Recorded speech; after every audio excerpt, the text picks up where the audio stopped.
بسم اللہ الرحمن الرحیم۔ حیا الاسلام چینل کے ناظرین کو السلام علیکم۔ آج کی ویڈیو میں ہم آپ کو بتانے والے ہیں سب سے بہترین استغفار کون سی ہے۔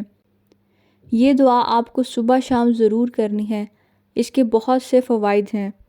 سب سے بہتر استغفار کا بیان آپ کو بتایا جا رہا ہے، اور اللہ تعالیٰ کا قول ہے کہ اپنے رب سے مغفرت طلب کرو، بے شک وہ بڑا بخشنے والا ہے، جو تم پر آسمان کو بارش برسانے والا بنا کر بھیجتا ہے، اموال اور اولاد کے ذریعے تمہاری امداد کرتا ہے، اور تمہارے لیے باغات اور نہریں بناتا ہے، اور جو لوگ کہ بے حیائی کا کام کرتے ہیں یا اپنی جانوں پر ظلم کرتے ہیں، پھر اللہ کو یاد کرتے ہیں اور اپنے گناہوں کی مغفرت چاہتے ہیں، اور کون ہے جو اللہ کے سوا گناہوں کو بخشے، اور اس چیز پر جو وہ کرتے ہیں جان بوجھ کر اصرار نہیں کرتے۔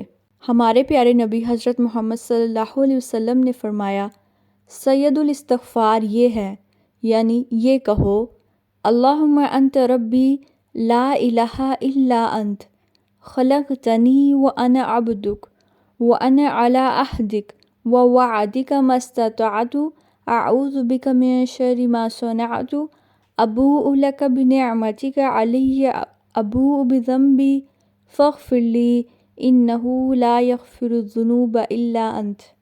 سبحان اللہ۔ اس کا معنی سنیں، اے اللہ، تو میرا رب ہے، تیرے سوا کوئی معبود نہیں، تو نے ہی مجھے پیدا کیا اور میں تیرا ہی بندہ ہوں۔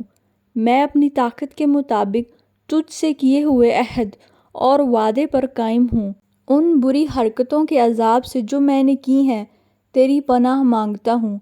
مجھ پر نعمتیں تیری ہیں، اس کا اقرار کرتا ہوں، میری مغفرت کر دے کہ تیرے سوا کوئی اور گناہ معاف کرنے والا نہیں۔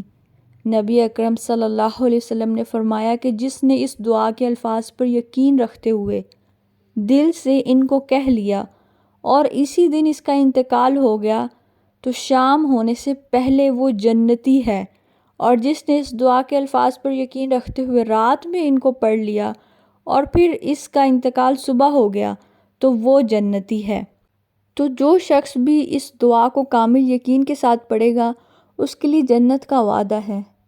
اللہ تعالیٰ ہم سب کے ایمان کی حفاظت فرمائے، ہمیں اپنے نیک بندوں میں شامل فرمائے۔ اسی کے ساتھ ویڈیو کا اختتام کرتے ہیں۔ ویڈیو کیسی لگی ہے کومنٹ میں ضرور بتائیے گا۔